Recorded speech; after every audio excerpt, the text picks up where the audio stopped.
अब एक कैलकुलेशन दोस्तों मैंने तैयार किया था जब शनि 13 जुलाई से वक्री होने वाले हैं, तो किन 4 राशियों पर क्या इम्पैक्ट आएंगे, क्या प्रभाव आएंगे। तो ध्यान से ये वीडियो देखिएगा, सुनिएगा और समझिएगा।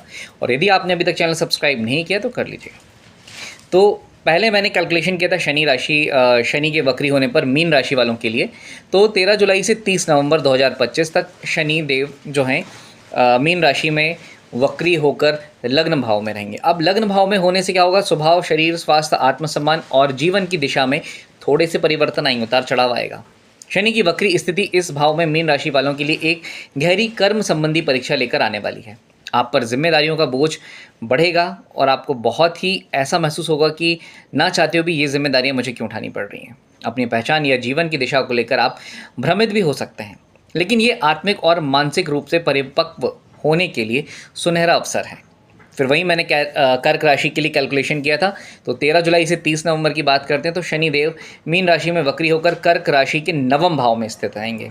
9वां भाव, ये भाव जो होता है उच्च शिक्षा, विश्वास, धर्म और लंबी यात्राओं से जुड़ा हुआ होता है। गुरु या मार्गदर्शक से जुड़ी स्थितियां भी यहीं से प्रारंभ होती है और देखी जाती हैं। शनि ग्रह का यह गोचर बाहरी प्रगति को थोड़ा सा धीमा करेगा, लेकिन आंतरिक विकास, इंटरनल डेवलपमेंट के लिए एक बहुत ही महत्वपूर्ण रहेगा। आपकी किस्मत, सोच और विश्वास की इस समय परीक्षा होनी है। इंटरनल असेसमेंट की अगर हम बात करें तो जीवन के सही अर्थ को समझने का यही मौका है कर्क राशि वालों के लिए। फिर बात करते हैं सिंह राशि वालों के लिए। तो उनके लिए जो कैलकुलेशन था वो ये था, 13 जुलाई से 30 नवंबर के लिए 2025 तक शनिदेव मीन राशि में वक्री होकर सिंह राशि वालों के अष्टम भाव में रहेंगे। कर्क में नवम में थे, अब सिंह राशि के लिए अष्टम भाव में रहेंगे। और अष्टम भाव जो होता है ये गुण विषय, संयुक्त संपत्ति, रोग और मानसिक परिवर्तन से जुड़ा रहता है। मोस्ट प्रॉब्ली अगर हम इसे देखें तो ये एक इम्पॉर्टेंट भाव होता है हमारे शरीर के रोग और आयु के लिए। तो शनि की स्थिति पुराने विषयों को फिर से सामने लेकर आएगी और आपको कुछ एक ऐसा नॉलेज देकर जाएगी जो आपके लिए बहुत ही इम्पॉर्टेंट होने वाला है, जो आपको लंबे समय तक आपका साथ देगा। साथ ही साथ आपको परिपक्व बनाएगी, मैच्योर बनाएगी। कई बार ऐसा होता है ना कि हम कुछ ऐसी चीज़ें करते हैं जनरली सिंह राशि वालों के लिए कि जो इमेच्योर टाइप की होती हैं।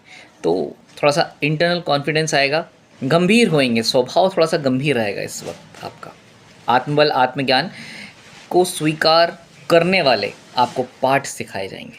कई बार ऐसा होता है कि हमें कुछ एक सबक मिलता है लेकिन उस सबक को हम भूल जाते हैं, लेकिन इस बार जो सबक मिलने वाले हैं आपको हमेशा ध्यान रहेंगे।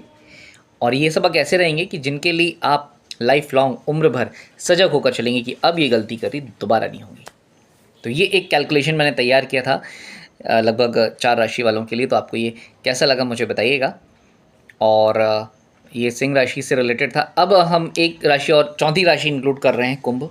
थोड़ा सा गौर से सुनिएगा, क्योंकि कुंभ राशि के लिए अगर हम बात करें तो खुद स्वामी इनके शनिदेव हैं। मीन राशि में वक्री होकर दूसरे भाव में गोचर करेंगे। ये भाव आपकी वाणी, भोजन की आदतों, धन और कुल परंपरा से, परिवार से जुड़ा हुआ है। शनि का ये गोचर आपको इस बात की समीक्षा करने के लिए प्रेरित करेगा कि आपको आपके पास जो भी संसाधन उपलब्ध है उसका इस्तेमाल कैसे करना है। बीते कर्म जो धन, वाणी या वंश से जुड़े हुए हैं अब जाकर आपके सामने आने वाले हैं, तो इन्हें सुलझाना ज़रूरी होगा। तो ये वीडियो अगर आपने देख लिया है, थोड़ा सा समझ में नहीं आएगा क्योंकि थोड़ा सा कैलकुलेशन वाली जो लैंग्वेज होती है वो कठिन सी हो जाती है। 1-2 बार ज़रूर सुन लीजिएगा, सारी बातें क्लियर हो जाएंगी।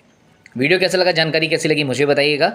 और ये कैलकुलेशन आपके लिए संपूर्ण जुलाई, 13 जुलाई के बाद कैसा साबित हो रहा है मुझे बताइएगा। धन्यवाद।